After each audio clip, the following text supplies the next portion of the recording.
So there are a few people who couldn't attend tonight who requested that the recording be made available, and we intend to honor that. So just so everybody has a heads up on that, we don't want anyone to feel inhibited. We hope you still speak candidly, but we do want everyone to be aware that we do have the recording on for the benefit of those who can't join us.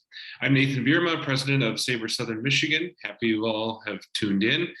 And I want to launch the discussion tonight by talking about the way that Jay launches the book. And he has a chapter that basically says, why the Hall of Fame? Why is it so important?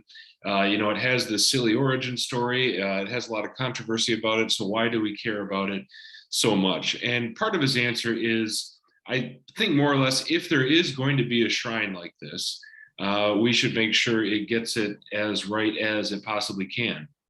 That's one line of argument that he didn't say it quite like that, but that's sort of how I parse that out. And his other point is that baseball, unlike other sports, or at least much more than other sports, has such a rich history with so many transcendent names and legends over the years, over the decades and more, that people love making comparisons. How does Babe Ruth compare to Albert Pujols or whomever? And although we can't do that exactly because no two players, no two eras are different, baseball does encourage us to make those kind of connections and comparisons. So let me turn it over to all of you on that point. What did you think of Jay's case for why care about the Hall of Fame? Why have a book club discussion about the Cooperstown Casebook? What was his case, and what would yours be? Why are you invested in Cooperstown cases the way that Jay is, or at least enough to engage with this book? What do you think? Well, I just put in the chat, I think it was a really excellent summary. I mean, I can't remember exactly if he said one of the things I think, which is one of the reasons to pay attention to the Hall of Fame is because the fans do. It is a really big deal. And because the fans do, because there for years I was thinking, why should I pay attention to the Hall? It's rife with cronyism, if not corruption. There's all sorts of squirrel brain choices in it and everything else. And it pretends it's independent from Major League Baseball when Major League Baseball clearly exerts huge influence over it. But what really matters is not what Major League Baseball does, it matters what the fans think. And the fans really, really care. And we shouldn't, that should be the most important thing.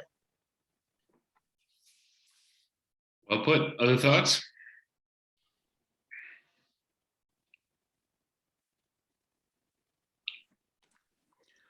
I think, baseball is big on tradition, and then there's nothing more traditional to a diehard baseball fan, or even a not so diehard baseball fan, as the Hall of Fame. It's got a mystique about it. Not everyone gets in. Everyone has opinions on it, of players who should get in, who are in, or shouldn't be in. But it gets everybody talking about tradition, and I think a lot of other sports don't have that baseball does. Hockey gets into it a little bit.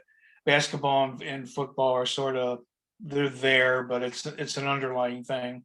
But baseball is tradition. Baseball is your grandfather, your great grandfather playing with Cy Young, your dad watching and hearing about Joe DiMaggio, and me personally, I remember seeing Mickey Mantle play, and I passed that on to my daughters, quite honestly, of seeing Mike Trout play, that kind of issue. It's endless going through generations. And I think that's why, to me anyways, and that's why I think the Hall of Fame is so important. Well said. All right, if I could jump in. We don't want to hear from you, Dan. You know more about this than any of us. We don't want to hear from you. All right, I'll make it I don't know what. So for those of you who do not know, I used to work at the Hall of Fame. I did my college internship there and the research library, and have been back on the outside of things as a reporter a bunch of times. So there's a lot of different ins and outs that I know, but it also a lot of more complex opinions about the place that I have because of all of those things.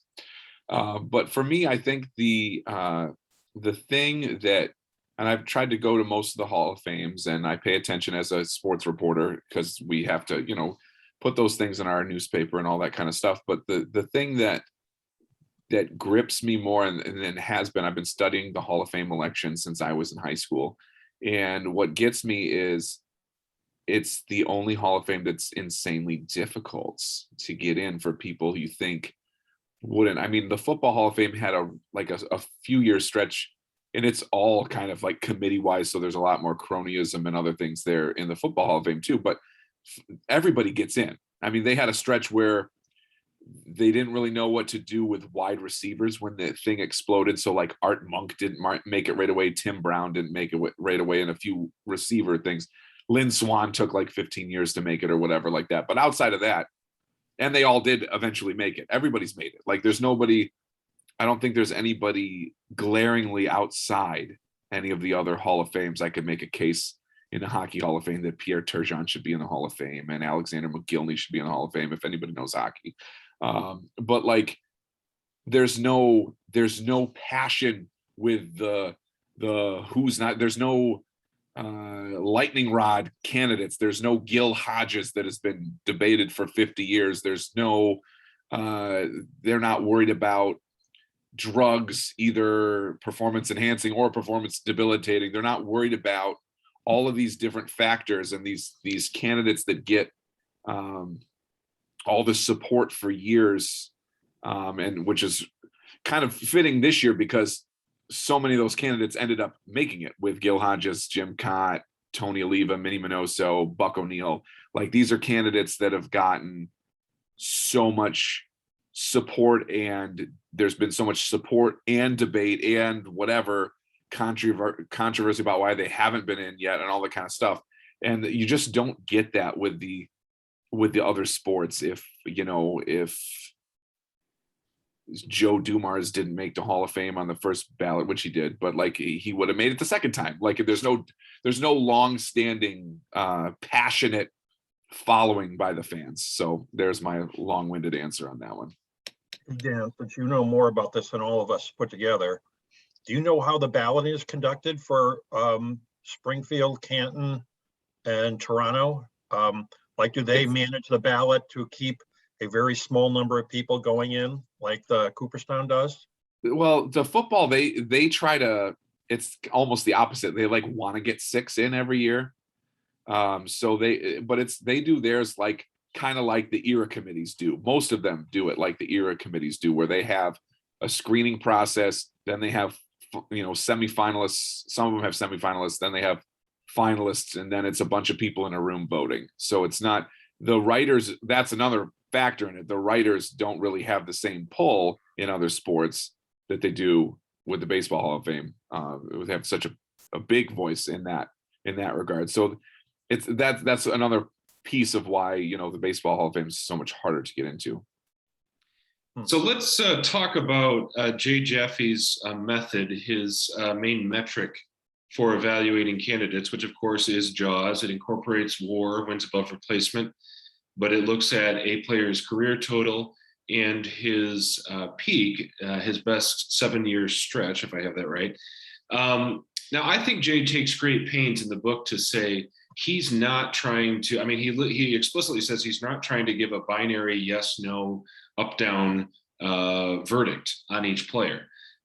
He's trying to add some heft, some statistical merit to these cases. And as he lays out each individual player case, as you see in the latter part of the book, you can see he's clearly not doing that. He's talking about these complexities, and he ends up with many candidates saying, that he leans toward this one or leans against that one.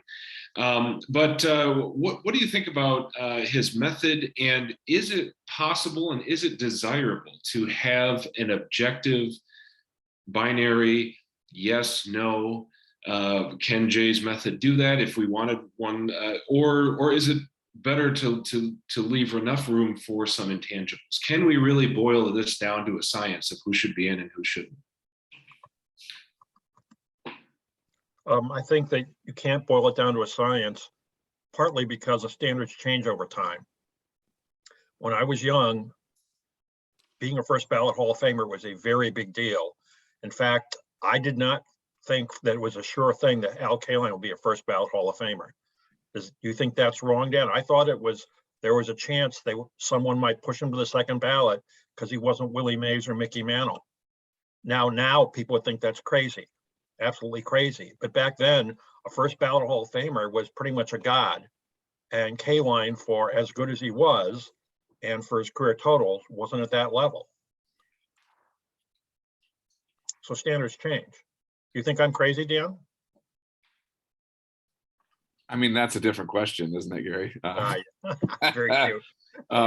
But no, I think I get what you're saying. Like, I think that is why Jaws to me is so important right now, because it is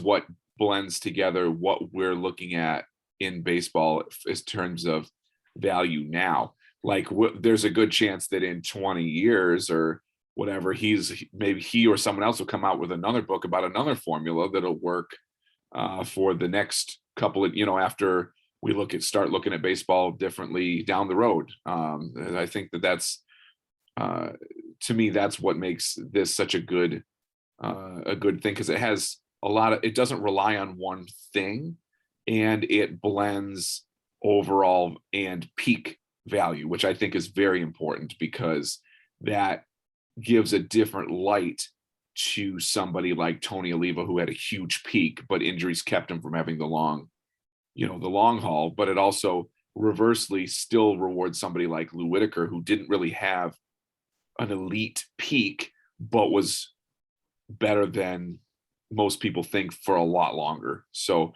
it kind of is an all-encompassing look where it gives you a lot of different things, and I think it's a really good standard. But what also strikes me about Jay with his writing is, and you hinted at this, Nathan, that he doesn't want it to be a be all end all, and he will say, I mean, he has a chapter in here where he tells you why, despite very borderline metrics, Minnie Minoso should have been in 50 years ago, and he tells you why he thinks somebody isn't in. Like, he'll say why he thinks Lou Whitaker isn't in, even though the numbers scream that he should be, and he has different views on that, and he does it for not just the Hall of Fame. Like, he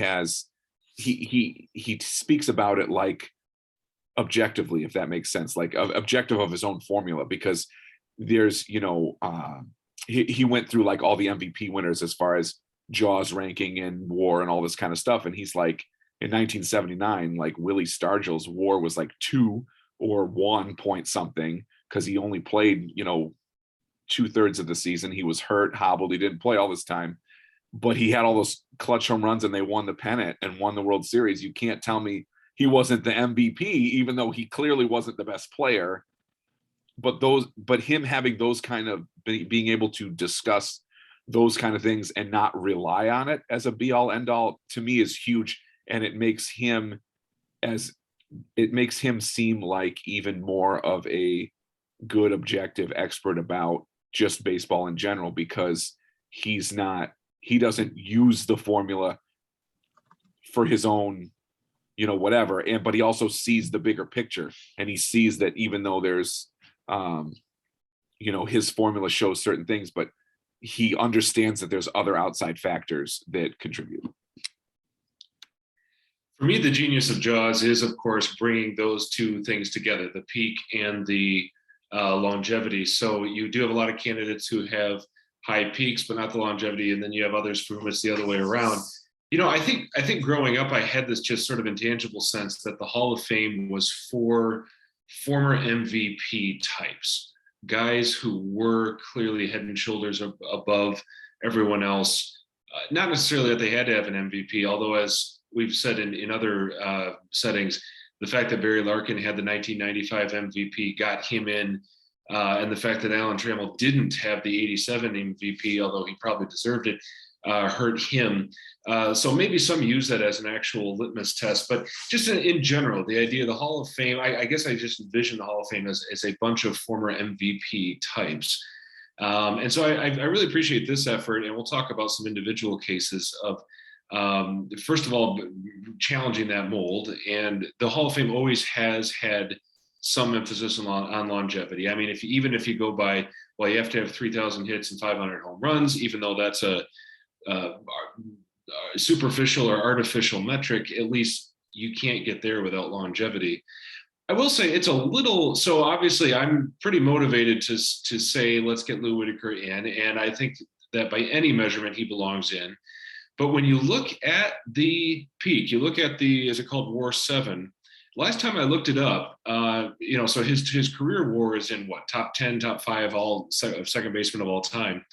But last time I looked it up, his WAR 7 is in the 30s, 35th, 36th for career second baseman, behind Ian Kinsler, behind Dustin Pedroia. And some would say Kinsler actually has a sleeper Hall of Fame case, although I don't think he'll get in. But when I saw the name Dustin Pedroia, I was thinking, wow, so Lou Whitaker never put, by that measure, a seven season stretch the way Dustin Pedroia did. I won't say it minimized my enthusiasm for Whitaker at all. And I don't mean we have to get deep into the weeds on his case, but it does get you thinking, okay, Whitaker's 19-year stretch was phenomenal. But what should we make of the fact that he never did ascend to MVP heights? And is that spoken or unspoken a prerequisite in voters' minds or in fans' minds? It certainly used to be. I mean, there are two reasons Whitaker fell off the ballot after 1 year.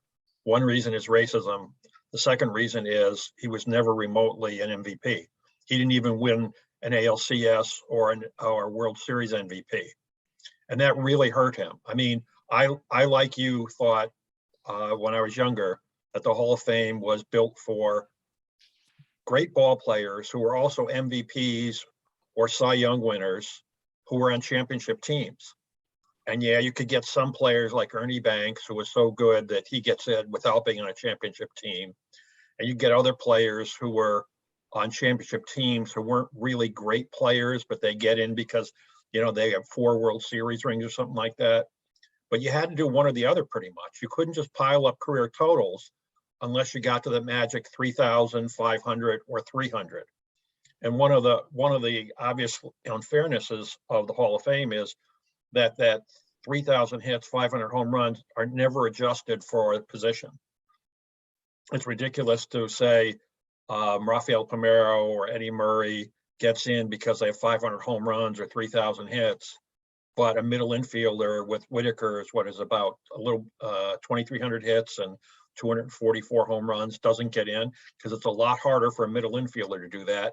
Otherwise, we'd have a lot more middle infielders in the Hall of Fame.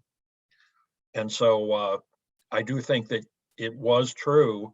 I mean, the thing that put Trammell over the top was, aside from the fact that he was much more friendly with the media, where Lou was like a sphinx, was that 84 World Series MVP trophy and the 87 he got jobbed MVP trophy, right? He got job trophy.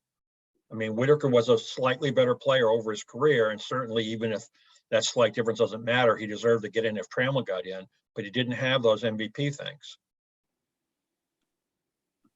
And I think something that's impacting the Hall of Fame in general more now, as we look at metrics and other things too, is experts are trying to not put too much merit into who wins the MVP or who has won the MVP because of those factors. I mean, if you look at metrics and other things now, Trammell should have won the 87 MVP. You have MVP. The MVP winner used to almost always be a catcher or somebody who led the league in RBIs. I mean, there's no reason that Jeff Burrows should have been the 1974 MVP just because he led the league in RBIs. And you had the same thing, in the National League that same year in '87. Andre Dawson won the MVP, my favorite player, so I'm not terribly complaining about it. But he was on a last place team, led the league in homers and RBIs, and was clearly a dominant player. But Ozzie Smith had a Trammell-like season at shortstop for the pennant-winning Cardinals. And if you go into analytics, it will actually tell you that Eric Davis and Tony Gwynn both had better seasons than Dawson and Ozzie Smith. So it just, looking back at history, there's so much, just like when we talk about cronyism with the Hall of Fame, there's so many factors into the MVP and so many flaws in voting for the MVP over the years that I think that's part of what has helped guys like Trammell and stuff now, is that people are seeing their seasons for what they are and not getting too bogged down with the accolades that may or may not come with them. Because whether he won the MVP or not, his numbers didn't change in 1987. They were what they were, and they were elite. But anything that comes up to a vote can be flawed. Before we get into more individual cases, let's talk about a couple more of Jay's opening chapters. So he has one on, what does he call it? The third base, the fact that there aren't as many third basemen. Oh, voters put third base into a corner. It struck me when I saw that. I wasn't aware of that before I read this, and it struck me as odd because third basemen usually are the prototypical sluggers, and also because you have so many third basemen who, like Brooks Robinson, Mike Schmidt, George Brett, are just those guys. I don't know if those were all first ballot Hall of Famers, but they're all no-brainer Hall of Famers. Now, so he spends a lot of time talking about the ins and outs of the Ron Santo case, why it took Ron Santo so long to get in.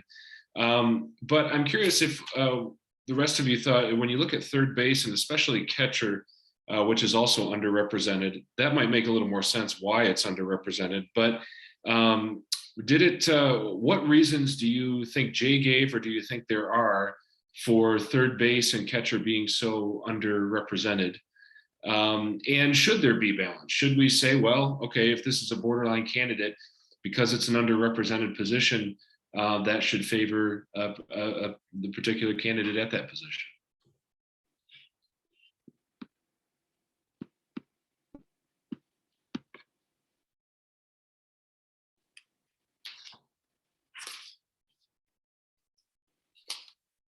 I was typing my answers so someone else could speak, but I'm just saying that basically it's because both the writers and the various veterans committees, the members, always undervalue defense.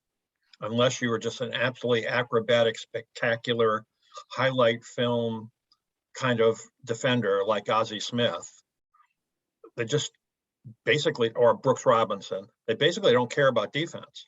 So which is why catchers don't get in, which is why third basemen didn't get in prior to the slugging third baseman. Bill James did a good essay years ago. I can't remember, was it in his, might have been in his Hall of Fame book, where he explained, that what we know, but Bill was one of the first to point it out, is that third base was a defensive position until after World War II. And so you have a lot of guys who have mediocre batting stats who played the position well because of their defense, and the Hall just completely ignored them. And the guys who were in the transition period from defensive position to hitting position, guys like Santo and Ken Boyer is another one, who I think has got a good case for the Hall. Those guys were, really held back by that. I feel like I'll be short because I want other people to jump in, but I feel like just based on traditional stats too, and the way people looked at the Hall of Fame before we got to analytics, if you look at Santo, Boyer, Buddy Bell, Greg Nettles, Sal Bando, Ron Say, and Dick Allen, even throwing him in there, traditional stats, they all look the same. They all have a shade over 2,000 hits. They all have around 300 home runs. They all have around 1,200 RBIs. They all have, besides Dick Allen, I guess, maybe they all have some gold gloves, but not 10, they all have 2, 3, 4 gold gloves, 5, some of them. So it's just, I feel like when you just look at raw numbers, there was a stretch where just every good third baseman on paper looked the same. There was nothing that stood out until we got the analytics look. And then that really made guys like Santo and Boyer and Dick Allen stand out. Real quick, Dan, is Adrian Beltre for sure in will it be 2024?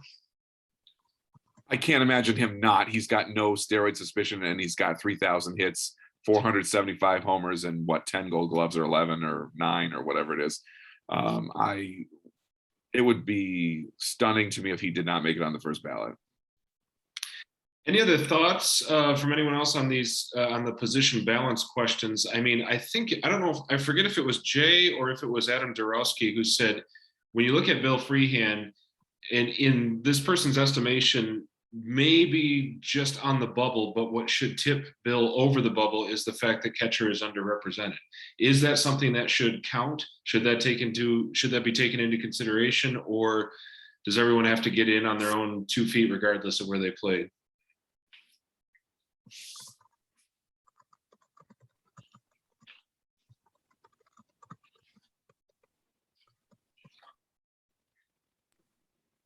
I mean, if nobody else is going to jump in, and to me, it's not about underrepresented over the years, but the fact that he's a bubble candidate, but was clearly the best catcher of the 60s of his time.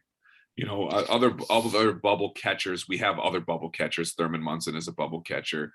You could make the claim that Lance Parrish he's not quite in the middle of the bubble. But you've got, you know, going back, there's dead ball era catchers that are on the bubble or whatever, but there is no catcher in the Hall of Fame that played all the way through the 60s. And to me, that should be a factor helping him more than representation. But I think representation could help him and Munson specifically also. Yeah, and there's also something that hurts Freehan is that his career was completely went through the Death Valley for offense from 63 to 68. And no matter how much people say they can account for that, they don't. They say, oh yeah, we know his stats aren't as good because he played in the offensive nadir of 63 to 68.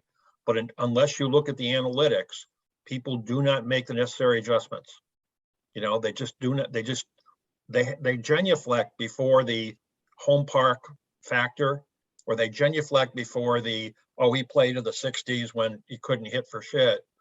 But they don't actually make that adjustment if they're not paying attention to the analytics. Well, let's talk about the go. I'm a new member, and actually it's my first book review.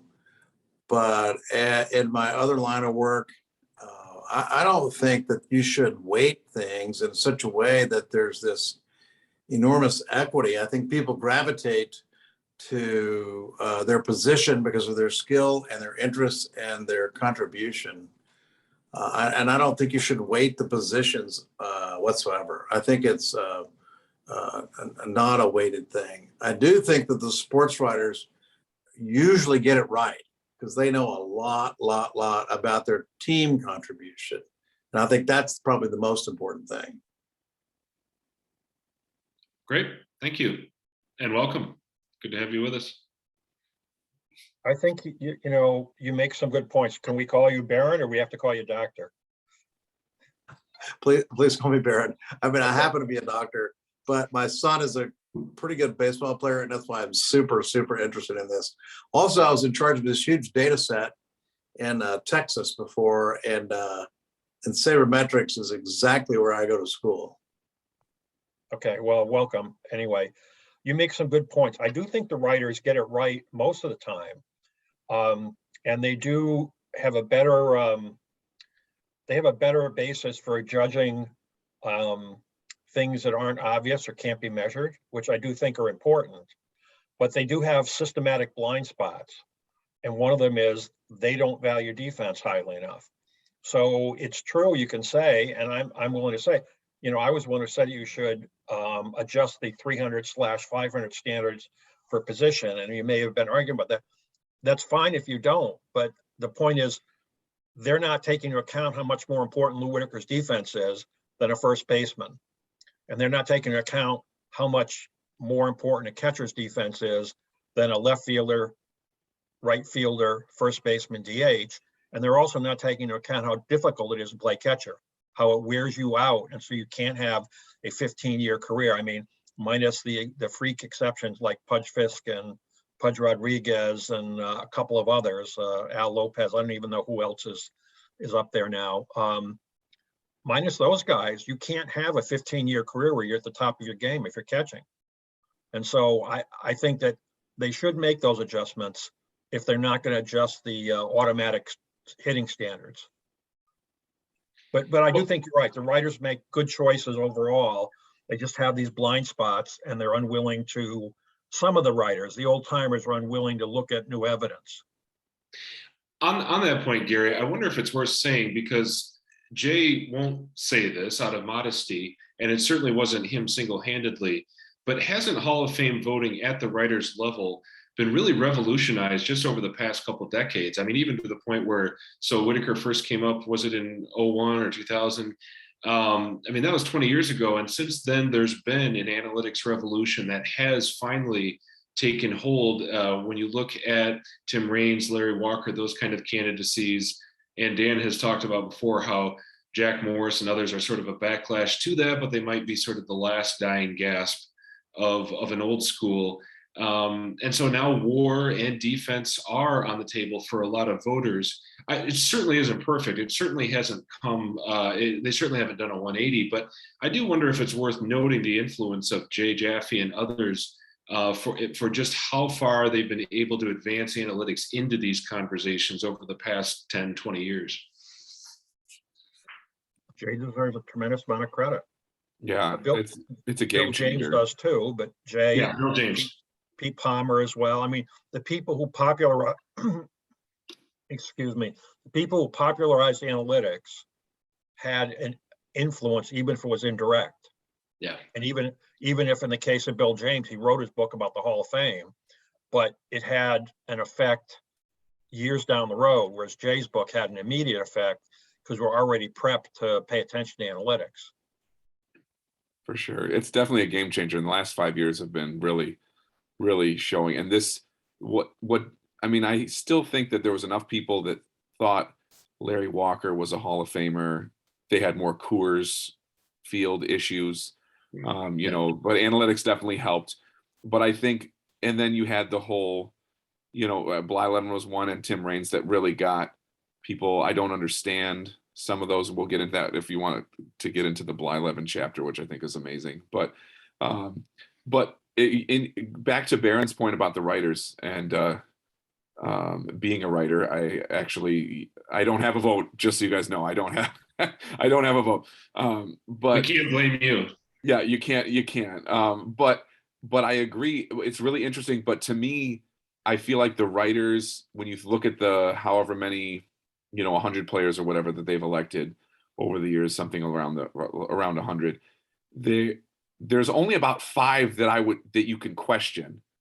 Their issues don't usually come with who they vote in. Their issues are who slips through their cracks. And that's what, like Gary was talking about, with some blind spots. And that a lot of that stuff's intangible stuff too. It's not number stuff. Like if you look at historical impact with good numbers and everything else, and just all the stuff out of it, like to me, it's still, and Nathan knows that I've beat this horse to death and I'm sorry about it, but like, there's no reason Minnie Minoso shouldn't have been in the Hall of Fame 40 years ago with how much of a trailblazer he was as the first Black Latino star in baseball, and a 9-time All-Star, and was great, and played in the Negro Leagues and did all this stuff. Somehow that got lost by the writers. And some of those kind of things get lost at times. But they usually hold things to a higher standard. I think it's stunning to me that Gil Hodges got 60% of the vote 4 times and didn't make it. I think it's stunning to me that Roger Maris didn't get elected by the writers just in general. Who cares about what his overall numbers are, just the historical impact he had. I'm not saying that I would or would not vote for him. I'm just surprised it didn't happen 4 decades ago.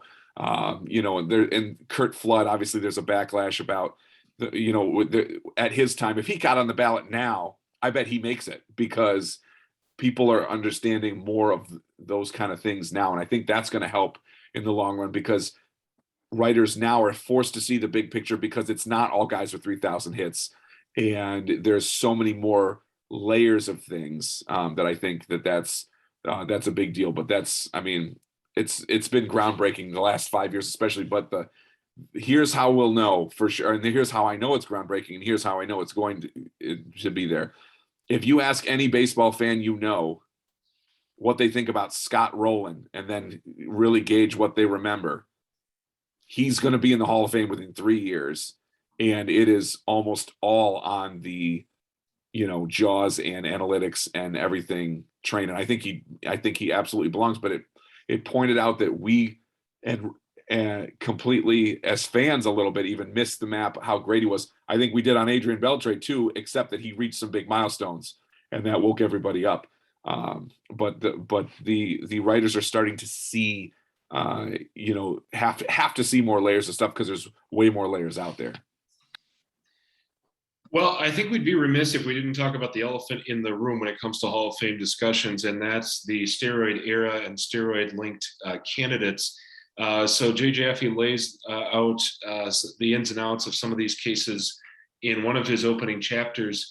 And I think if it's fair to try to summarize, he basically says it's too hard to try to delineate a definitive era where everyone was clean or clean enough, and after which people were for sure not clean. And it's too hard with these individual cases, like with Bonds, who never had a positive test. There's not enough to kind of hang him on, so to speak. And beyond that, he also emphasizes that baseball as a whole, the commissioner, the players union, everyone was so delinquent when it came to steroids or the lack of testing and policing of steroids, that basically, I think the way Jay said it is, it's too blunt of an instrument and too much of a misuse of means of justice to try to punish these players by keeping them out. Now, obviously, I mean, we could do a whole discussion on that. We don't intend to, but let me ask you, what did you think of Jay's case on this? How he laid out the problem and how he explained why he doesn't think that keeping steroid suspected players out is a solution. Any thoughts?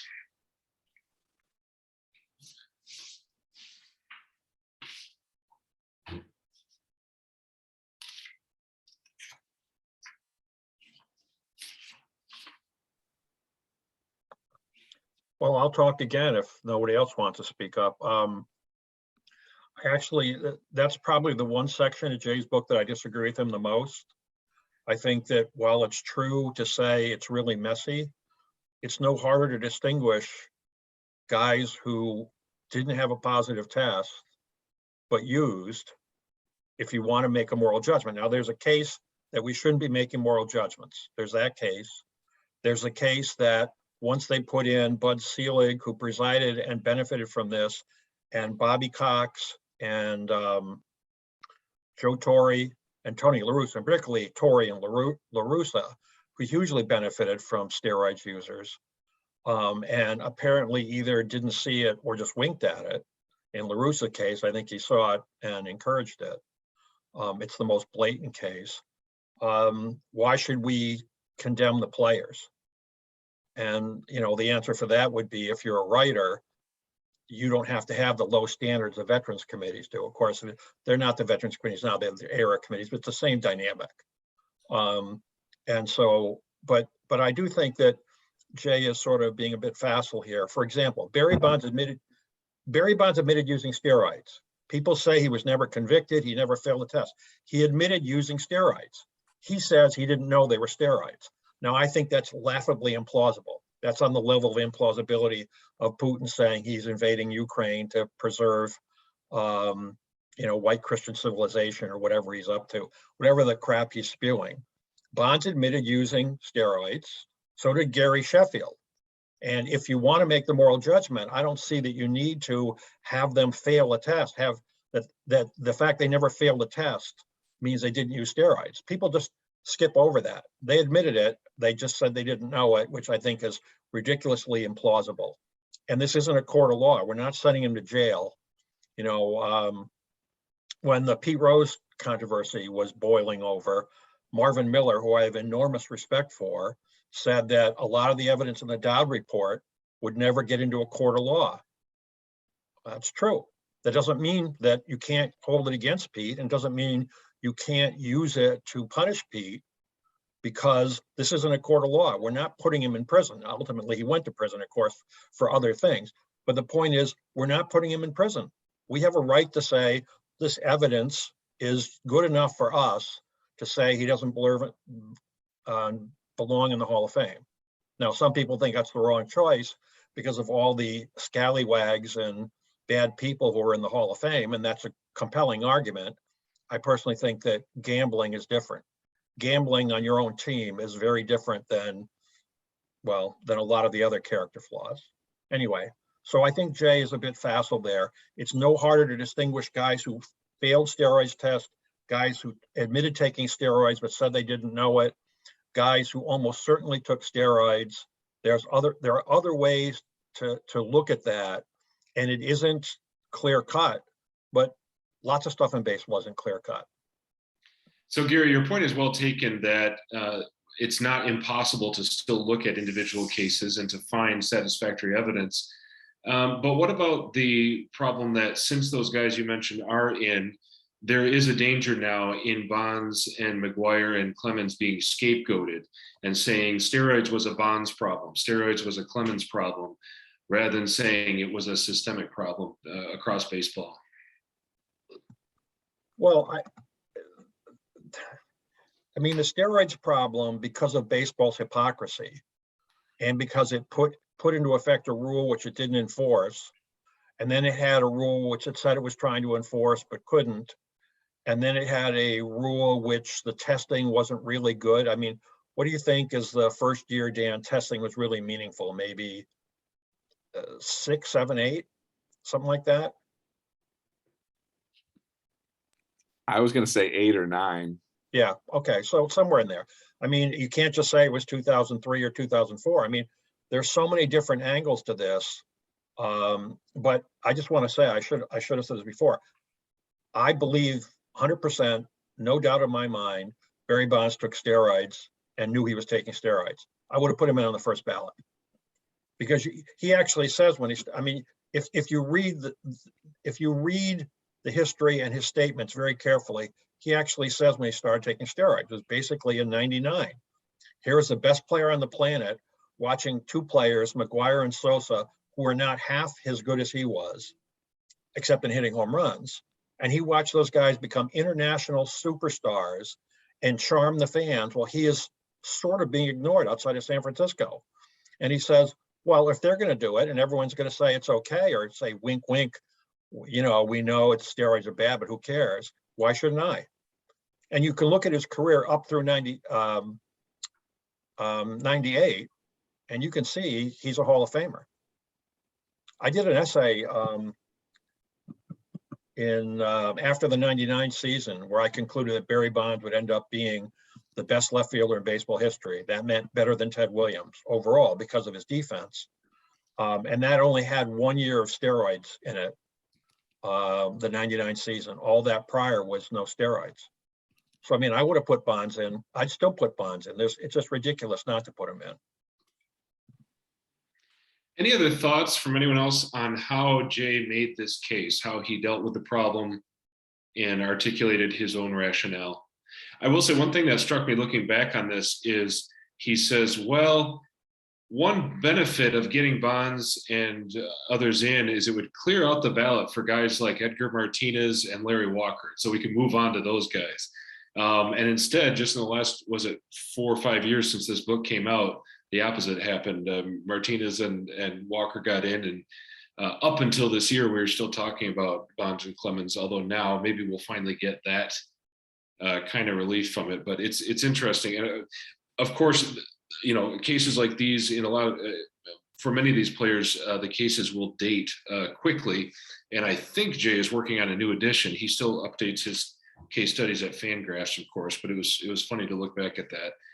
Any other thoughts on Jay's treatment of the steroid problem before we start talking about some individual case studies? Yeah, Gary's point, that's a ballot issue. It's not really about the merit of these players. It's, yeah, ballot management issue. Good point.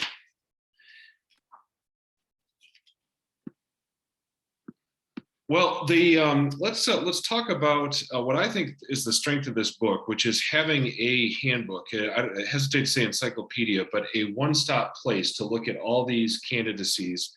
And some candidates who are very familiar, others who aren't. What I'd like to invite everyone to do, if you're willing, everyone on the call, is if you had a chance to go through the book, was there any candidate that was put on your radar or that Jay made you think about in a different way? And I'll start. I confess that partly because of my age and partly, I guess, because this is a lower profile candidate, Bobby Grich was not on my radar at all before I opened this book. And reading his case, seeing the numbers, and realizing, well, I'm pretty gung-ho about Lou Whitaker, and they're not equivalent candidates, but they're pretty comparable in a lot of key respects. So for me, I still don't know if I fully have been converted to thumbs up on Bobby Grich, but I will say that this book single-handedly put him on my radar and made me think pretty hard about him. Dick Allen was another one that I hadn't really wrestled with before I read the ins and outs from Jay, so that was healthy to do. But I'm curious for others, who were some candidates that maybe you were led to see in a new way, hadn't really considered before, yeah, share with us some names that that jumped out to you as you looked through this book.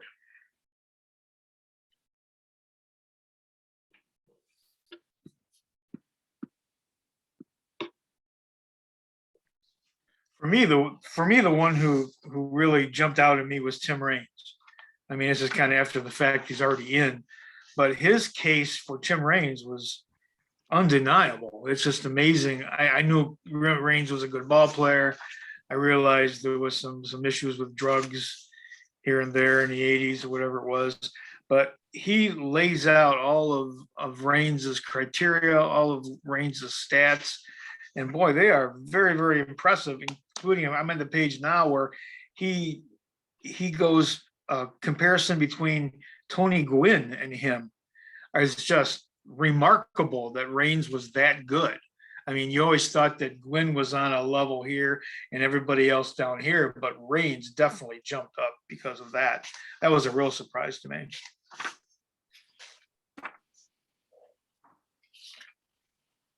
Yeah, great one. I forget if it was this book or another one that made the point that one of the things that distinguished Raines was his stolen base success percentage. Is that right? I mean, his percentage of successfully stolen bases is really remarkable, even I think, or especially compared with Rickey Henderson. Other players, other cases that jumped out to you as you looked through this?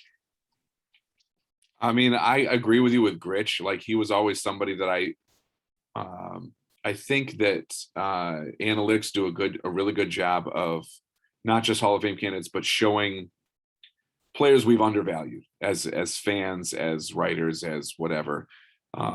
Case in point, Rick Russell has a really high WAR. Now, if you tell me he belongs in the Hall of Fame because he has a really high WAR, you better have more of an argument than that. But does it still prove to me that Rick Russell was undervalued and, underappreciated? Absolutely. And there's a big difference.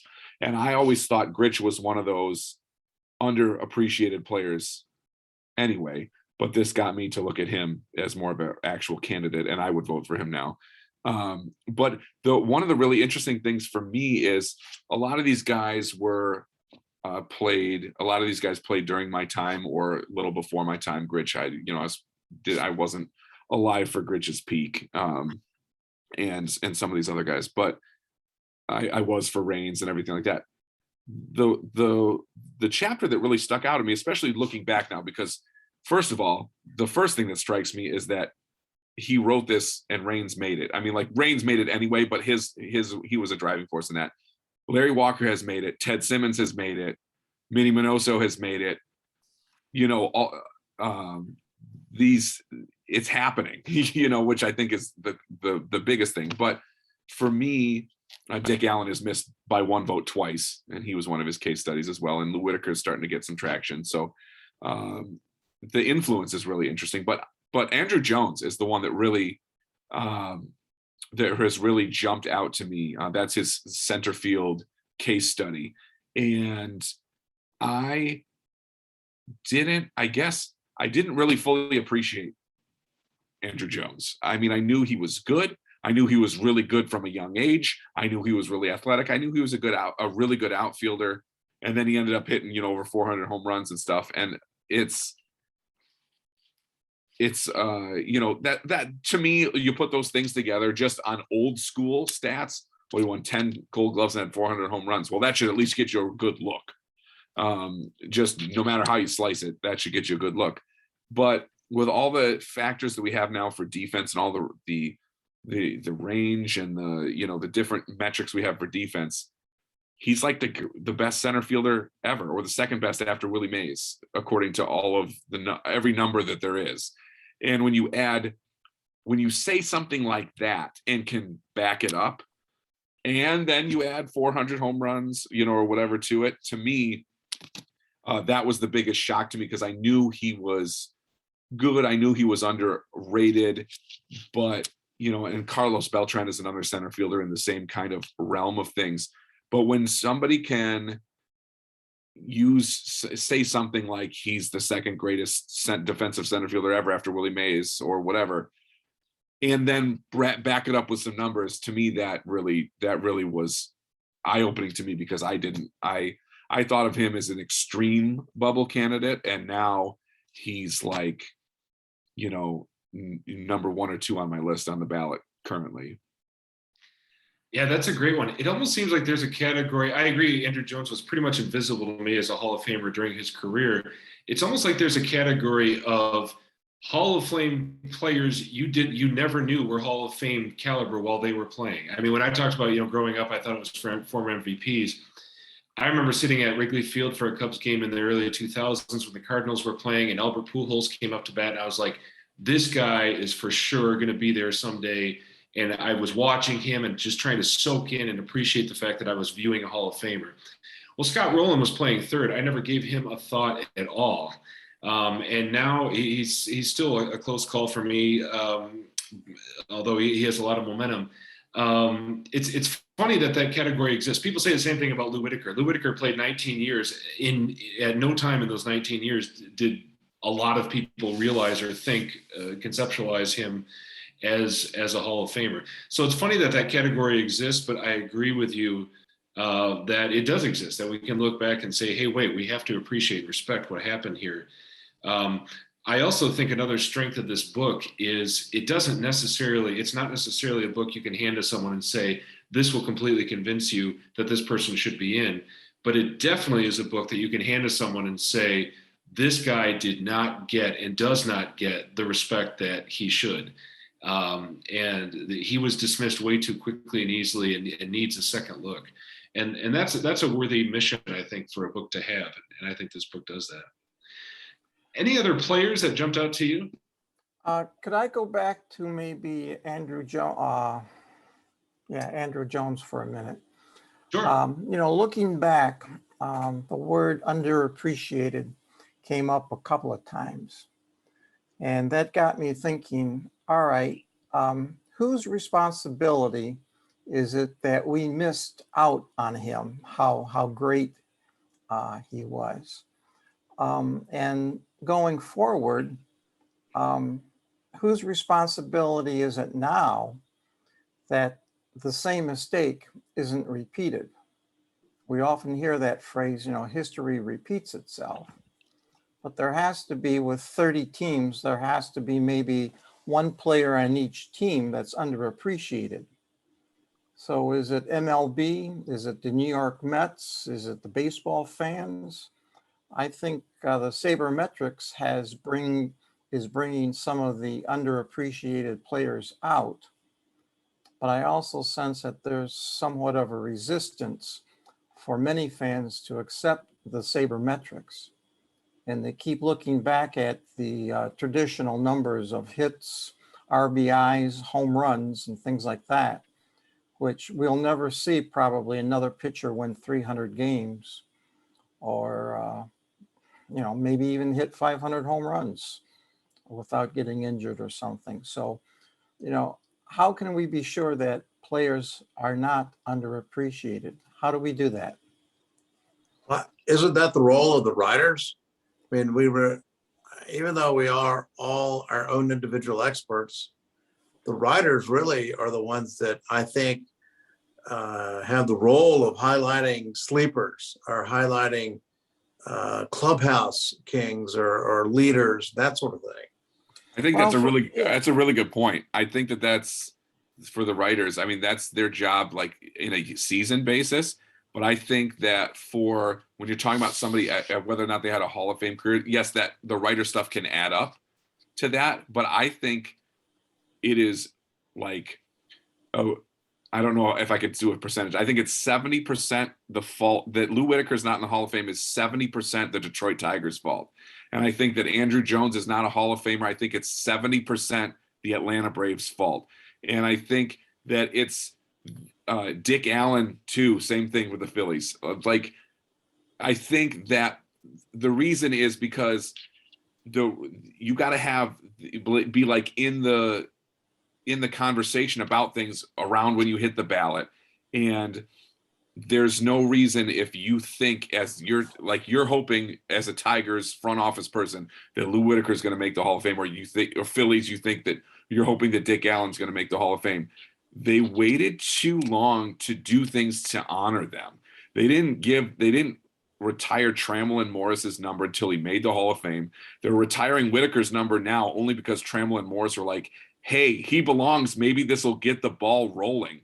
And Dick Allen didn't get his number retired until he missed by one vote of the Hall of Fame. There's just a really, there's just a failure to me. Andrew Jones is a perfect example because he was a Hall of Fame player and the most important player on that team for a long period of time, maybe even at times more important than Chipper Jones. And everybody could only talk about Atlanta's pitchers when you talk about outside of the market. Yeah. I think Barron mentioned the writers, but at one time, I think many fans, including myself, relied on our daily paper for that information. And today, the way the newspaper business is going, the newspaper columnists, the sports writers, if a newspaper has one, that's too big of a load for them to carry. And so we're relying on mostly digital information. And if you need to subscribe to Baseball America or Sports Illustrated or whatever, that's a payment. Prior to that, people could stop at a drugstore, gas station, whatever, and pick up a daily newspaper for 25, 50 cents. Or if they waited long enough at the barber shop, they could, read it third or fourth hand. So I think fans are searching for some source of information that's reliable and dependable, and probably above all free or close to it. So I think all of that is probably true, but what makes this such an interesting question to me is it cuts to the heart of the question, how do we watch baseball? How did we watch baseball? And how should we? So the question of why did we watch all those World Series in the 90s and all those playoff games in the 90s when Andrew Jones was playing, and we missed it. I mean, maybe some fault was the announcers, maybe some fault was the media, as we're saying, and some fault was the teams, but was there something the play-by-play or the broadcasters or we the fans should have been doing or seeing that we didn't? Now, a big part of the equation is probably what Gary says about the writers underappreciating defense. We probably did too. I mean, at that time, I was probably thinking of defense as well. If he makes a great run-saving catch, that's a clutch play, and it might show up on the Web Gems or Sports Center. But the idea that good defense over a long period saves runs, I mean, it took stats to really hit that home. If we had WAR as more of a mainstream stat in the 90s, the way we do now, maybe that would have affected, maybe we would have noticed Andrew Jones. It seems like a harsh thing to say we didn't notice him. And some did, but not to this extent. I mean, my first question was, how might the broadcasters have talked about Chipper Jones in a way that made Jones, I think, our first ballot Hall of Famer, made Chipper Jones a first ballot Hall of Famer. And so when we were looking at Chipper Jones, we said, yeah, absolutely. Andrew Jones was off our radar. When I was looking at the Cardinals, seeing Albert Pujols, thinking absolutely. Scott Rowland, I wasn't looking at him that way. So I really like this question because it cuts to the heart of how do we watch baseball? How did we in that era? How do we now? I think that's a rich question to reflect on. For sure. And I wonder too, if I could jump back in, as with Andrew Jones and some other players like Carlos Beltran and stuff, I'm wondering too how much of it is people's reluctance to interview them on air because they're not English first speakers. And I think that that could be a really big factor into, you know, who do they go to and I mean, now it's a little bit different because, first of all, we as Americans look at things differently, and there's a lot more Spanish speakers and everything. There's a lot more bilingualness to it now, but in the 90s there wasn't at all, and they didn't, you know, they wouldn't have picked him to like interview in between innings or, you know, even after the game necessarily, unless, you know, he had the big, you know, the game-winning home run or something like that. Like when he hit that, became the youngest World Series player to hit a home run, you know, to hit a home run in the World Series when he was like 18. I remember them talking about that and how wide-eyed of a kid that he was. But then I don't remember ever seeing him interviewed on TV for like another decade. And I'm wondering how much, now a lot of that could be partially coincidental, but I'm wondering how much of that, of a factor that can be, and is that hurting, you know, did that hurt other players who weren't English speakers first? Dan, you make a good point. That is that the more mediagenic you are, the better your chances. I mean, this hurt Whitaker compared to Trammell. Trammell was very articulate. He spoke to the writers. I mean, it shouldn't be so, but it is true, right? And Andrew Jones, because he was not an American and not a native English speaker, I don't know his personality, so he didn't get interviewed, and that helps. I mean, I was just typing a message here. I think he got hurt for three reasons. One is his defense was grossly undervalued. Two is he wasn't someone who was in the media all the time like Chipper Jones was. And three is his decline phase was sort of long and embarrassing.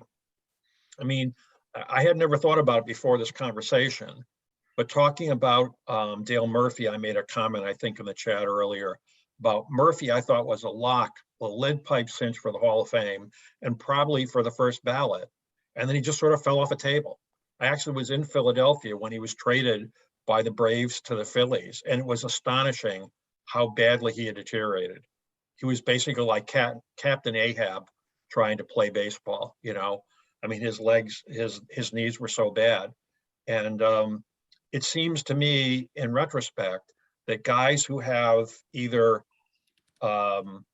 very quick declines or long decline phases like Andrew Jones did. I mean, if I remember correctly, his decline phase was mostly offensive, but it also was his batting averages were embarrassingly bad. I mean, you know, people key on the batting average. And I think that really hurts him. People give him credit for his home runs, and they give him some credit for his defense. As I said, not enough. Yeah, I'm just looking at his batting averages starting at age 30. Oh, hang on here. His batting average for the last 5 years of career were 222, 158, 214, 230, 247, and 197. That's, you know, that's something people pay attention to. So that's composite batting average for the last 5 years of his career of 214. And I know batting average is not a good indicator. I don't want to overemphasize it, but I'm sure that hurt him. I'm absolutely sure that hurt him. And the fact that, you know, 40 years ago, if he retired at 35, it would have been seen as normal. But in the modern era, retiring at 35 after having 5 subpar years is considered to be, you know, embarrassing in the sense that you should have had a longer career. Now, of course, he had a hellaciously good early career. Playing in the major leagues at 19 is an accomplishment in and of itself, and playing in the major leagues starting in the major leagues at 20 and 21 and being a good player is a big accomplishment. But I think he was really jobbed because of 3 reasons. That one of them could be fatal. 3 of them are just like the kiss of death. Right. And the last 5 years, too, an interesting point, tying this back into the ballot part of it, is that there are a ton of writers who maybe only saw, who have a vote and who have, or maybe they're voting for the first or second time, that they maybe only saw 1 or 2 decent years of him and then saw him those 5 years. And that's a lot to take. But I don't really know what the right formula is. Not formula for, like, Don Mattingly got injured. We didn't see a decline.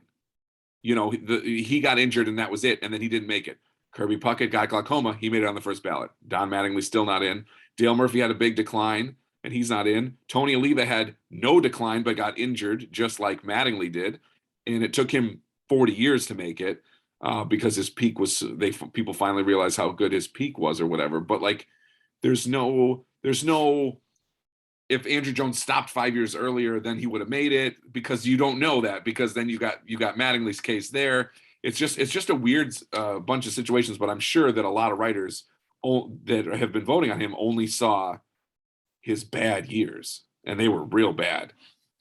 And to add to that, that early retirement decline phase thing, Don Drysdale, people now just think of Drysdale as a Hall of Famer, partly because he is, and partly because it's Koufax, Drysdale. Those are the epitome of the 60s Dodgers that really, I mean, they were like the successors to the Boys of Summer, literally. And that team that was in LA was immensely likable. But when Drysdale was elected, it was very controversial. People forget that now.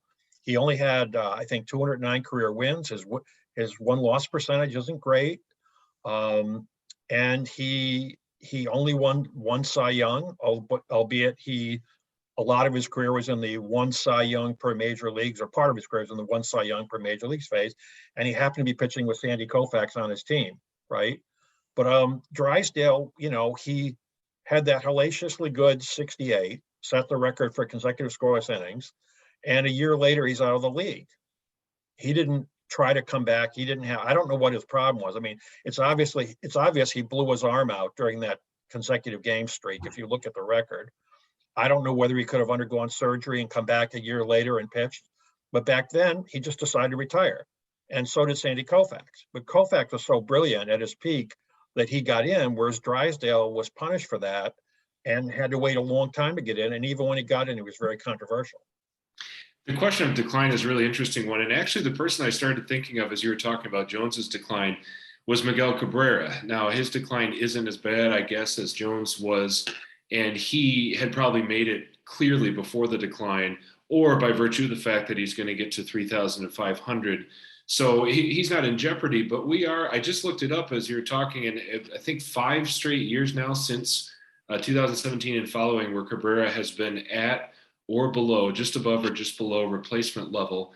And it even got me thinking, so I think last year was negative 0.9. If he has another year like that, is it going to start to hurt his JAWS rating? Again, he'll still be in, but it got me thinking, we've talked about longevity, and Whitaker didn't have that decline. As you mentioned, Trammell did, and Whitaker didn't.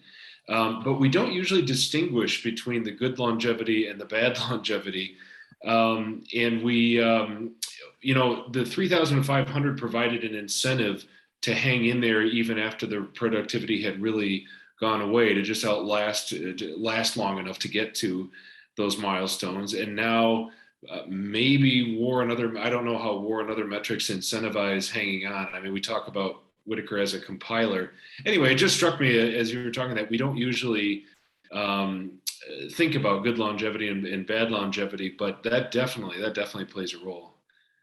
Yeah, Gary's point in the chat, Cabrera will be hurt, but not enough to prevent him from being first ballot. I agree, probably based on the fact that he's 3,500. Right. Even without that, he'd probably be there. And by the way, in his case, we got to remember too, he played through injuries at his peak in 2012, 2013 that were more serious than fans either knew or appreciated. So some will say, oh, he's hanging around till 2024 to collect more paychecks. I'm not going to begrudge him that at all, even though statistically it's not looking good lately for him. But. Right. I mean, look, if the Tigers hadn't given him, if Dave Dombrowski hadn't given us that ridiculous deal, and he had retired 3 years ago because no one's going to pay him $20 million. I know he's making more than $20 million now, but no one's going to pay him 15 or 20 million to hang on as a gimpy DH. He would look better. But he he had such a hellaciously good long career, and he's going to get those 2 magic numbers that it's not going to matter. Plus, he was an incredibly popular player. Yep. I mean, it's not going to hurt him that he was incredibly popular in Detroit and around the league, really. Yep. It was one of those things where his, let's say, character lapses, which were significant, and not just one time, his character lapses have not hurt him. I kind of marvel at that when I look back. I'm not saying necessarily that they should or that he should be persona non grata. I'm just saying a lot of stars would not have survived in terms of their profile. Absolutely. His he admitted it all right away. I think that's the biggest factor for him, is he admitted it and faced his demons and didn't run from it. Yeah. And then turn around and won a Triple Crown. So I think that helps your reputation. The one issue that I have, I was going to bring up, was the names that are in here, and then he ranks them by positions, obviously. Sometimes you get into guys that surprise you that are even in the Hall of Fame that you either didn't know about or forgot about or whatever. And then I've often wondered, well, if somebody is in there who I don't think is worthy, and another candidate comes up, well, he was better than that first guy, so maybe he ought to get in too. That's always interesting to me. And I wonder if that plays on the voters' minds. That, like Jim Rice was a perfect example. I have the book open to Jim Rice. Jim Rice I always thought he was a great ball player and everything, but when you look statistically at him, he was a borderline Hall of Fame case. It's interesting. I think the writers had Rice down. They had him pegged. He was a guy who had a case, but there was no compelling, let's put him in right away case. For all of Peter Gammon's whining about how Rice was being treated unfairly, I think he was treated fairly. He could be outside the Hall of Fame now, and I'd still say he was treated fairly. He's inside the Hall of Fame. I don't lose any sleep at night because he's inside the Hall of Fame. He had a marginal case. I think if he was a guy that had more favor with the writers, though, he would have made it like the first, second, or third ballot, because his hitting was so good that he was the guy you remembered. He was one of the guys that when I was growing up, you just remembered you didn't want him up. People can say that Dwight Evans was, has a higher WAR and walked and did all these things and was a more productive player. And that, and obviously Wade Boggs won a bunch of batting titles and whatever. But if I'm playing Boston in the late 70s and the 80s, I do not want to see Jim Rice in the 9th inning. Especially in Fenway Park. Because he could do both. He hit for average and for power. He was spraying the ball all over the place. It came off like a laser. It went all kinds of places. But it's a good point about the writers thing. They didn't get along with him. They didn't get along with Eddie Murray either, but Eddie Murray got 3,000 hits and 500 home runs. It didn't affect him. But Jack Morris, another thing, bubble candidates that writers don't get along with take a lot longer to get in, whether it's fair or not or whatever. But he's when you look at Jim Rice, like you're saying, he is the epitome when you put the whole scope of things of a bubble candidate. And I think which is really ironic is you can one that makes the case in the same regard in that way is Kirby Puckett. Kirby Puckett made it on the first ballot. And I'm not talking about stuff we learned about Kirby Puckett later. He was already in the Hall of Fame when all this happened. But he was the media darling of the whole game. But he got the glaucoma and had to stop. But we didn't see a steep decline. And he was beloved. I can't remember any player, and that era had great ones. You had Gwynn, you had Ozzie Smith, Cal Ripken. Nobody was exuberantly loved like Kirby Puckett. But when you look at his numbers in the whole thing, he had a high batting average, but he also, that's about it. As far as everything else was just fine. But he's an extremely bubble candidate that happened to make it on the first ballot. You're talking about Puckett? Puckett, yeah. Yeah, but I think Puckett, paradoxically, the same thing that didn't put Jack Morris into the Hall of Fame catapulted Puckett into the Hall of Fame, his World Series performance. I actually said after Morris's Game 7 thing that he was going into the Hall of Fame just for that. He had a marginal case already. he had a marginal case already, but I didn't think he would make it. But that performance in the World Series, that single game, I thought would put him in, and I was wrong. But Puckett's performance in the World Series, I think, what overcame the bubble part of the rest of his career.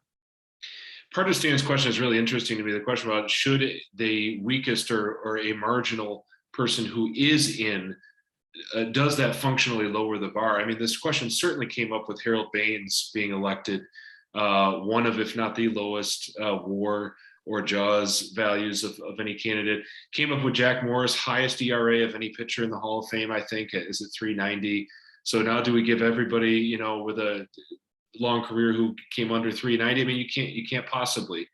And so I do think JAWS, the JAWS method in Jay's book offers a bit of a corrective. I mean, I feel like he emphasized, I don't know if he specifically says, what's sort of an average JAWS for a Hall of Famer, not what's the lowest and who can clear the bar. But I mean, Lou Whitaker is in the middle of the pack or toward the top when it comes to JAWS for Hall of Fame second baseman.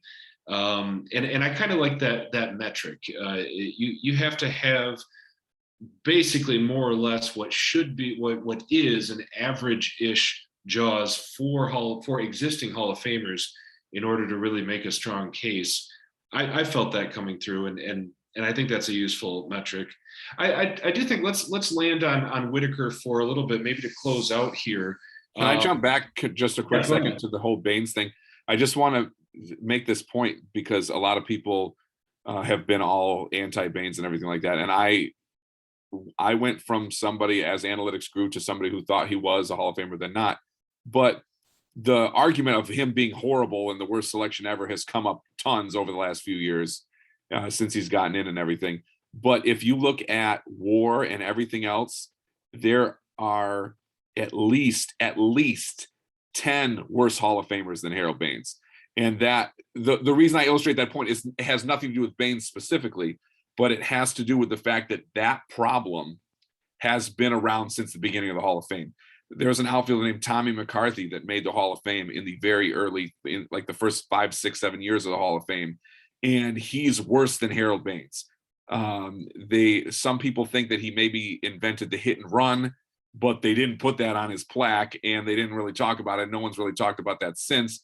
And I think it's impossible that he could have invented the hit and run, given that baseball was around for 30 years before he came into play.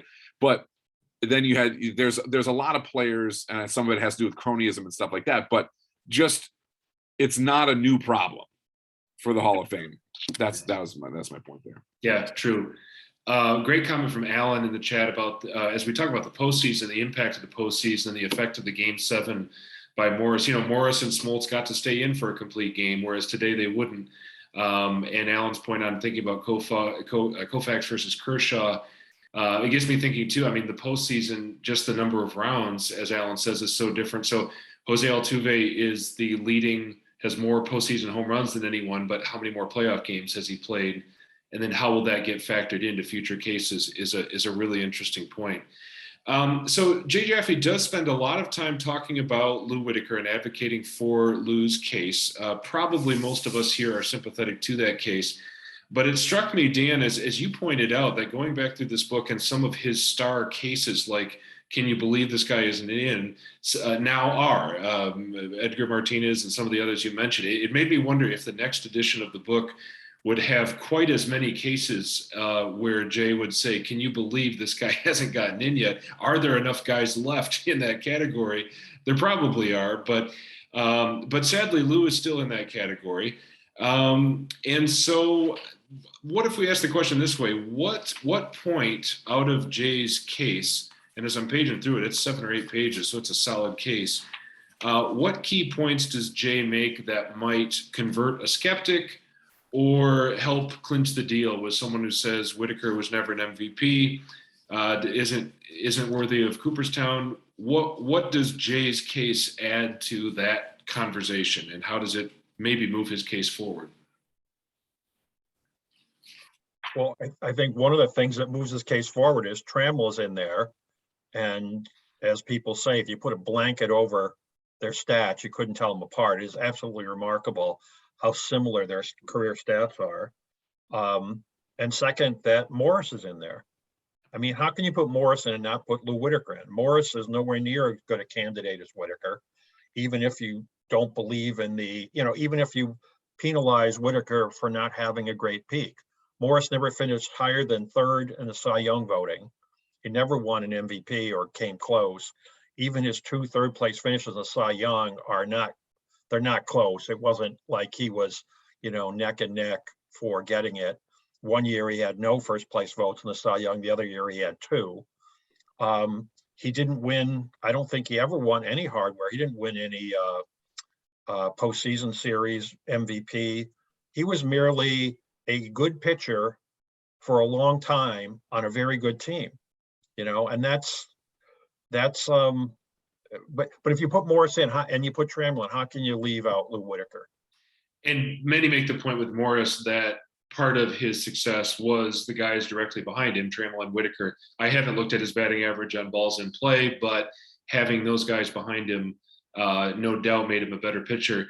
But I think it comes completely down to Trammell. The two are inseparable. They have identical careers, a leading double play combo in history. And to have one without the other, I think that makes a strong statement about media likability, which is a point you made earlier, Gary, that Trammell was a good quote. He was likable from the media and Whitaker was withdrawn. I think it's a real indictment on the fact on how much media likability factors in. But hopefully, I don't mean to jump right to this, Dan, but the question of how soon can he get in? I thought after Trammell it would be inevitable. And then what really discouraged me with the last vote, which I forget if it was 2019 or not, was I thought that Whitaker only got 8 out or less. Six maybe. I think 6. It's really disappointing. Really, it was disappointing. It's really hard because for a lot of reasons. First of all, before we jump into that, let me just jump back to your likability, media likability thing. Trammell is one thing, but people connect them separately. I had 2 points about this. First of all, Whitaker retired a year earlier. If he and Trammell retired together, I think it would have helped both of them. And the other thing is, even if you try to separate them, the second baseman of the time that made the Hall of Fame is Ryne Sandberg, and they played at almost exactly the same time. And Whitaker has, if you want to go traditional, he has more hits. He has more everything but homers. Well, everything but MVP award. And an MVP award than Ryne Sandberg does. And the same is true for Barry Larkin and Trammell. And we're talking about 3 of the 5 middle infielders in the Hall of Fame from the time. Cal Ripken is in a different level. And Ozzie Smith is looked at completely differently because of his all defense first argument, although he was an underappreciated offensive player. But the other 3 guys are the same. They're all the same. Can I say real quick on homers? I thought Lou Whitaker retired with the 4th most home runs of any second baseman. I might have that wrong, but I thought he was top 5. I think you're right, because there's not that many that have that. I mean, that's another factor too. I mean, Sandberg retired with the most, and then Whitaker was 38 behind him, and so, but Sandberg played in Chicago. He was the face of the Cubs. And they won. He won the MVP, and he should have won his MVP. I'm not like it wasn't one of those like Trammell got job. Sandberg deserved the MVP that year, and he won it. But he got in on like the 3rd ballot, and then Lou Whitaker didn't even make it on the. It just doesn't make any sense in a lot of the ways you're talking about it. But he got 6 votes in the last era, I think it was. But what is to me the hardest thing is, so Ted Simmons made it that year, which is he's the catcher's case in this book for that. And I was always stunned growing up that Ted Simmons wasn't in, because even if you take metrics away, before Pudge Rodriguez came along, Ted Simmons retired with the most hits by a catcher, and the second most RBIs by a catcher. And this was before analytics came into play. How are you not voting for that person? As a high school and middle school kid, I had no clue how people weren't voting for Ted Simmons. So he had a little bit better of a case when you think about it that way, as far as like notoriety and things that stick out. And then Marvin Miller was the other one that made it. And to me, the worst part about the era committees they're so well now that we unloaded some this year, they're doing a much better job. But you have players being voted against non-players. It's insanely difficult. Like, and it works both ways. The golden era just, put in Cott, Oliva, Minoso, and Gil Hodges. Danny Murtaugh is a very deserving manager. I would vote for him if it was a yes/no vote and I wasn't, handcuffed to 4 votes or whatever like that. I would vote for him in a second. But there's no way I'm voting for him over any of the 9 players that are on that ballot because it's been so stacked. And Marvin Miller is, to me, also somebody who should have been voted in long ago. But the fact that some people might have had to pick whether to vote for him or Lou Whitaker seems ridiculous because it's not even apples and oranges. It's like not even 2 fruits. Yeah, that's a good point. Well, but by the way, let me add one thing about Whitaker because I don't think people think about this. I actually think Lou is hurting his candidacy today because Lou, for not being outspoken through his whole career in recent years, has given several interviews where he says basically, I deserve it. And, I'm a no-brainer. Well, I'm sorry. As much as I started screaming the day Lou Whitaker fell off the ballot and said that he deserved as much as Trammell to be in there, he's not a no-brainer. And his public comments that like he knows he's a Hall of Famer and maybe someday they'll get around to wising up are not helping him. Now, I don't know how many votes that cost him, but he can't afford to piss away votes. So ironically, the one time in his life he speaks out, he's probably hurting his case. that is ironic. So Dan, back to the votes question, back to the metrics. Your point about apples and oranges is well taken. But the fact that he only got whatever it was, 6, now the fact that Simmons and others have gone off the ballot, so there's other votes for him to get, should we be pessimistic that he only got that many and has a lot of votes to get, or should we be optimistic that those votes might be gettable? I think you're muted again. Oh, sorry. Cautiously optimistic. I think that Ted Simmons was a foregone conclusion because he missed the previous era by 1 vote and then ended up making it this time. And Marvin Miller, again, should have been in decades ago. So now we're going to get to this point of this. Now, this is a stacked ballot with a lot of bubble candidates this era, and it's really hard to judge. But what you're going to end up having is the kind of like we had with Blyleven and Morris. You had the analytics and I don't know if backlash is the right word, but the other side of the pendulum with Jack Morris, traditional stats and intangibles and things like this. You're going to have, on the analytics side, you're going to have Lou Whitaker and Dwight Evans on this ballot that both did well. I think Evans got 5 votes last time and Whitaker got 6 or something like that. You're going to have those 2 will be I would say the leading 2 candidates, but you also will have the backslash, whatever you want to call it, on the other side of the argument with Dave Parker and Dale Murphy. And I think those 4 are going to be the lead candidates, although I think objectively, I think that if Louis Tiant's on there, I think he's the best candidate. Personally, I think Lou Whitaker is the second best candidate. I think Louis Tiant's actually the first best candidate, or they're close enough. But Tiant's going to get lost because most people remember him in the older era, and now he's in this era with all these guys in the 80s, and it's just weird. But the voting, it all depends on the makeup of the committee, because if you get a bunch of influence on the stat stuff analytically, people might lean toward and see the difference, because Whitaker and Evans also had pretty decent normal counting stats as well. Dwight Evans had 2,400 hits, 385 homers, 1,400 RBIs, whatever, 1,300 RBIs, and was a fantastic defender.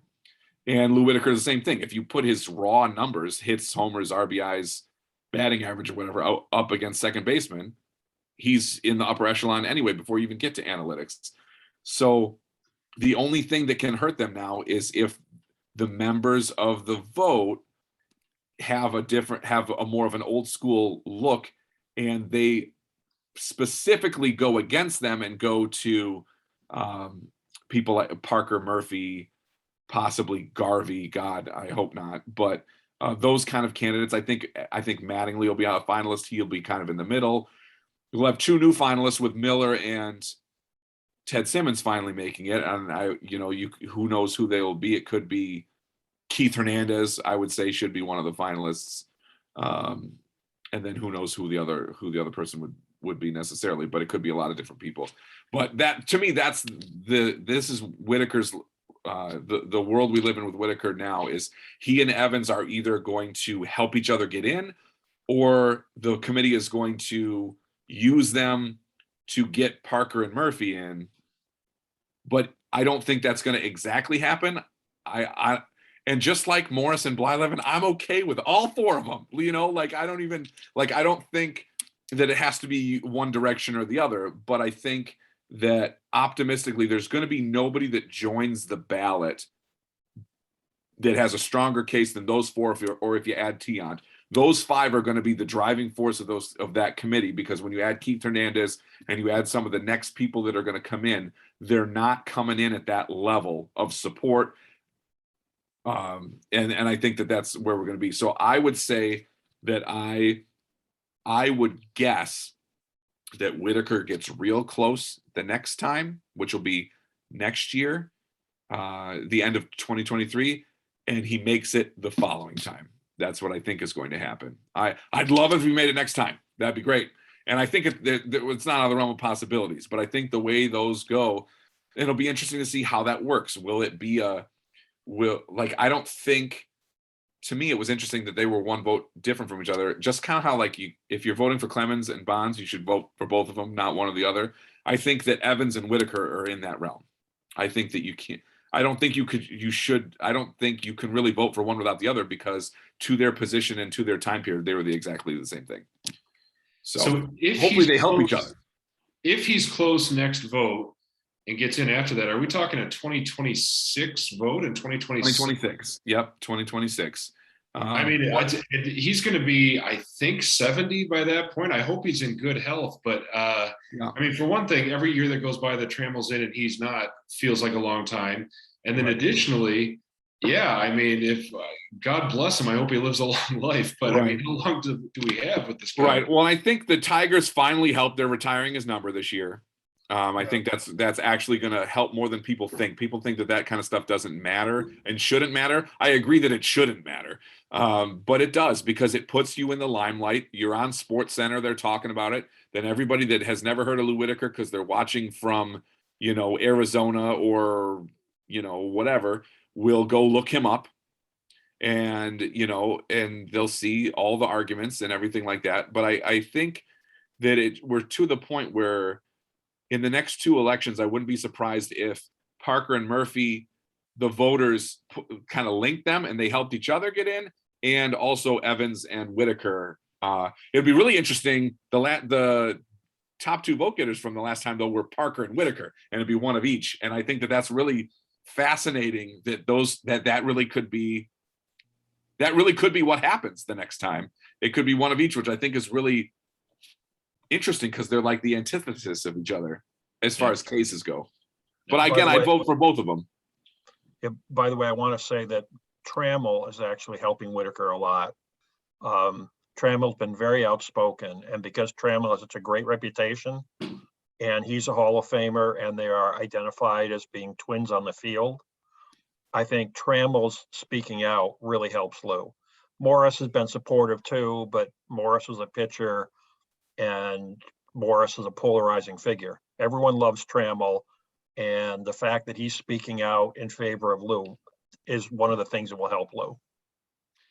Well, we'll be cautiously optimistic. Dan, one question I want to ask you earlier when we were talking about the Hall of Fame itself, and again, you were there, you were, walking those halls.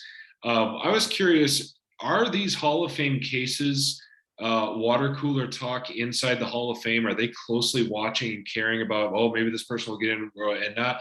Or is the attitude inside the walls like, we're just trying to run a museum here. You tell us who to put in it, and we'll open and run the gift shop. But is this book a hot item, a hot read within the Hall of Fame itself?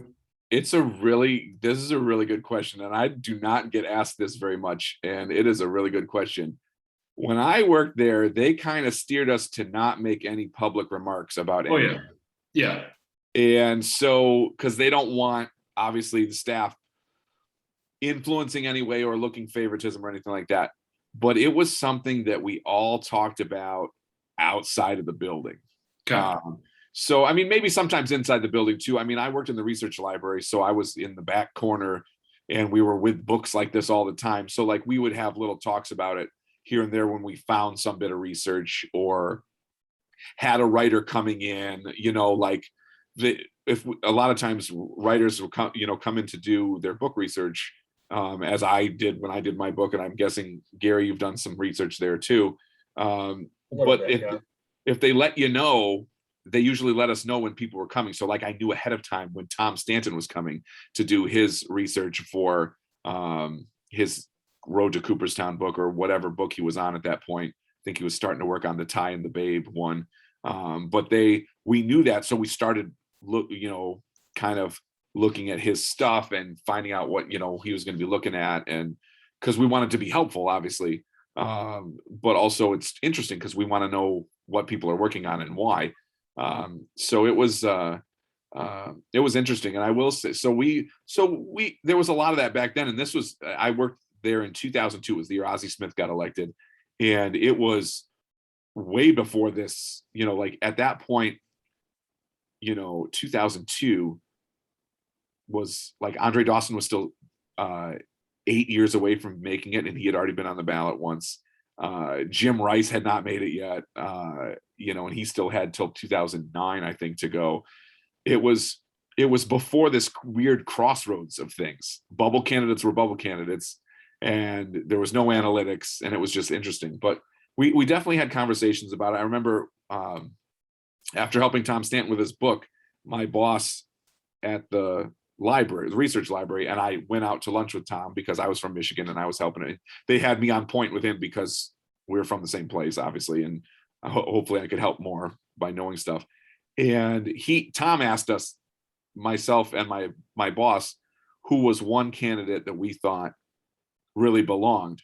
And even though we were out in a restaurant, not in the walls of the Hall of Fame, my boss was really, really uncomfortable talking about it.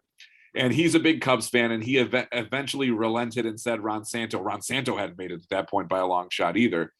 And just to show you how different we were then in 2002 before analytics, my answer was Gil Hodges in 2002 because he had barely missed a bunch of times.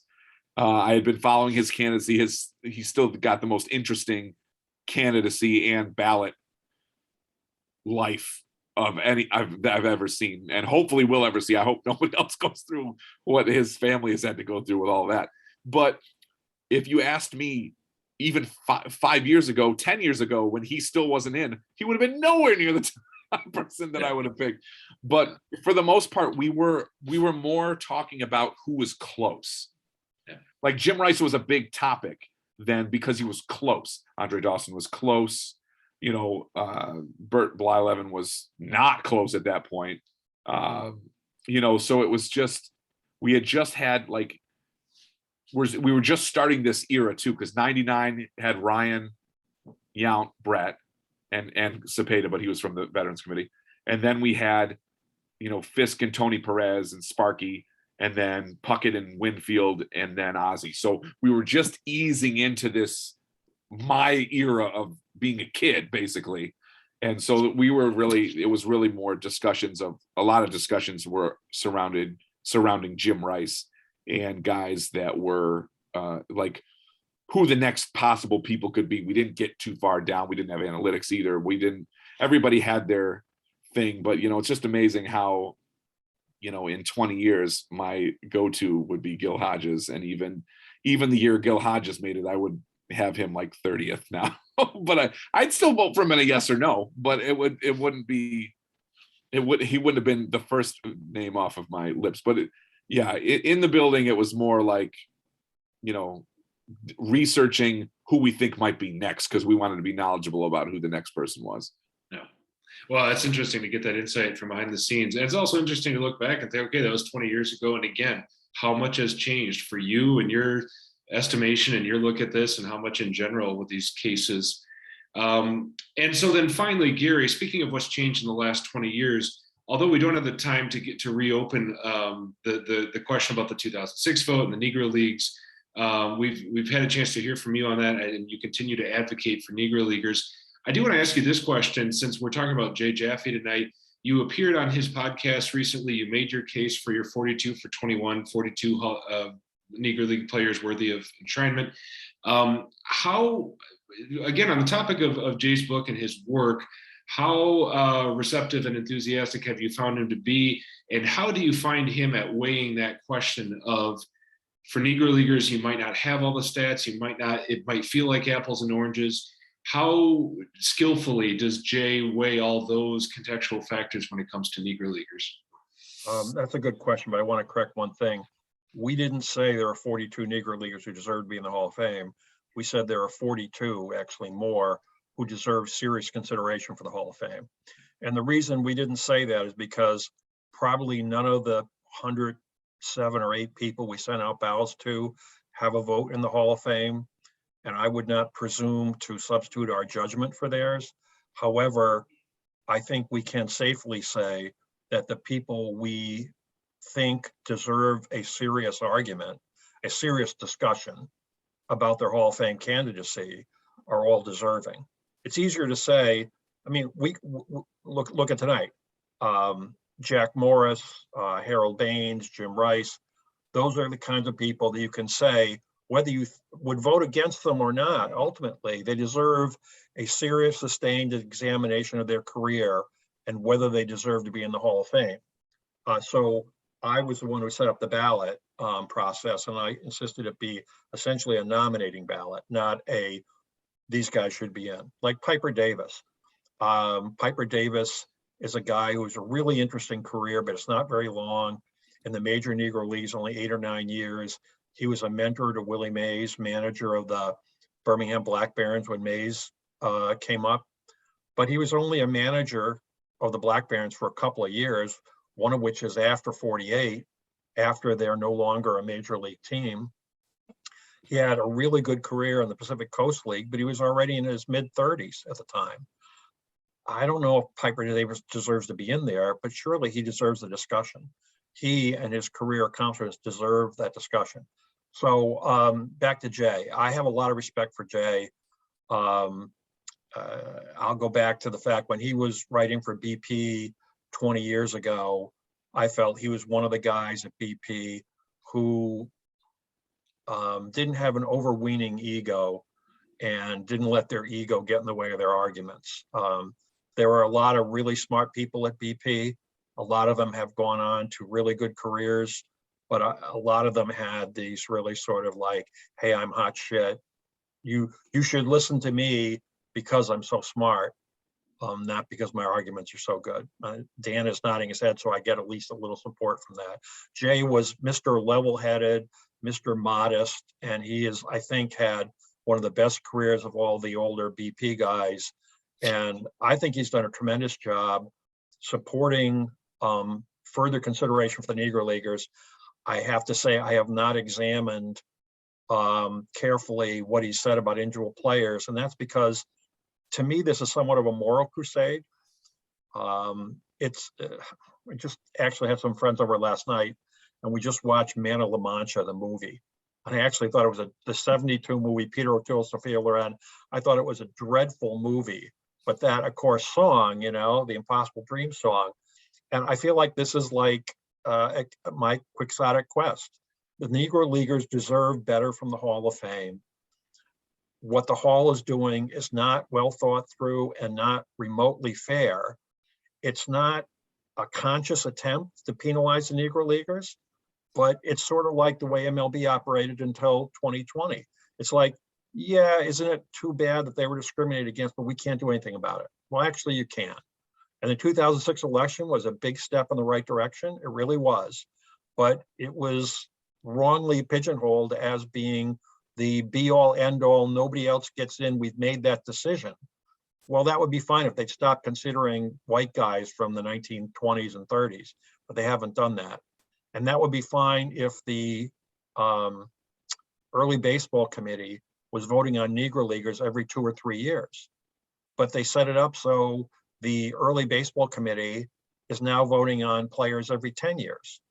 And that's just, I mean, for the white guys, I'm fine with that. There are still deserving white players from the pre-integration, from the segregated era, who deserve to be in, but I'm not going to lose any sleep over that. But I am losing sleep over the fact that the black players are not getting another look. I have enormous respect for Jay. I think I've read all the prominent books about the Hall of Fame, you know, about the founding of the Hall of Fame and about who should be in there, at least the ones that I think are prominent. And I think Jay's is the best. I think it's the best by, it's head and shoulders above it, because he makes solid cases. He's not saying he's smarter than you. You pointed that out yourself, where he says this is not to be a be all end all. I actually think he's underselling himself. In terms of the Hall of Fame, he is smarter than us. He's smarter than almost everyone else. But I have enormous respect for him, and he was very kind to us. He got us on his podcast. I think we'll probably be on there again in the future. But to me, what's more important than any individual player case, it's the moral case, that these guys deserve consideration, serious consideration, and they deserve it sooner rather than later, even though they're all dead. Yeah, I'd love to see him talk about players a little bit more. He talks about, in this book, Jay talks about how Negro leaguers end up being kind of like Sandy Koufax is in this, where there's not enough information, there's not enough stats for them to get these big numbers. You know, like nobody's gonna, you know, Sandy Koufax is like his WAR and his JAWS is like 291st or whatever like that. I'm just making that number up. I don't know exactly, but it's way down the list because his career was so short. But that doesn't factor into, you know, what his legacy is, because this book is just about, for the most part, the JAWS number. So he does mention that about the Negro League players and how that's why they don't really talk about them, because it's not something with this system that really comes into play, because they would end up being 119th, and that doesn't help their argument, and that's not the point. But I agree with Gary. It's the best Hall of Fame book. He's the most level-headed, and just to prove that, like, there are how many people on his JAWS numbers that have like a really good case. He did a case on Minnie Minoso and said, hey, here's his case, but his case is so much more than this. Of all these guys that are in, you know, Ted Simmons, Lou Whitaker, Trammell, Raines, whoever all this was, he thinks Minoso should be in the most because of more than JAWS, you know, which I think is tremendous to write a whole book about that and be like, but I still think this guy deserves it more than anything having to do with JAWS. And I think that just shows how much objective he is as a researcher, and lets the numbers and the arguments speak for themselves and makes them when needed, and doesn't make them when they're not needed. And I think that's really hard to do for a lot of people, especially in the digital age, when he's got a podcast and he's got his blog and everything like that, and you're trying to bring relevance a lot, and most people get too loud for other people, and it turns them off to what is going on. And Jay Jaffe is the opposite. I want to read and hear more all the time, because he comes at it, here's the numbers, but he comes at it from every possible angle, and it's astounding. Yeah, I agree. I mean, you could have somebody break it down as just the pure WAR, pure JAWS, pure War 7, career war, and he does go beyond that, even though he's contributed that key piece of it. I just kept assuming, and I don't know if I know for sure, that he is working on a new edition. I don't know for sure. Maybe it's just sort of inevitable that with a book like this, it's always a work in progress. At least his columns online, his articles online obviously are. If there is a new book, it will be interesting to see, first of all, who are, as we mentioned, the new guys who should be in, replacing the guys from this book who should be in and got in, like Ted Simmons and the others. And then it'll be interesting too to see how he treats Negro leaguers. Hopefully takes a more expansive look at some of those candidacies. Yeah, now that we got more stats, for sure. We have more stats, and we have the 2020 announcement for what it was worth, that the Negro Leagues are major leagues between 1920 and 1948.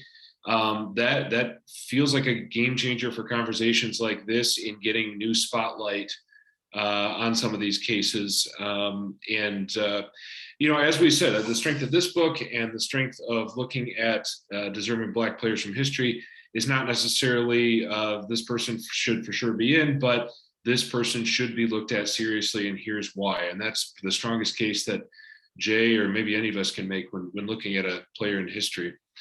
I want to thank everyone for tuning in. Great discussion. Enjoyed breaking down this book with you. We have another book coming up in May. It will be Invisible Men, also about the Negro Leagues.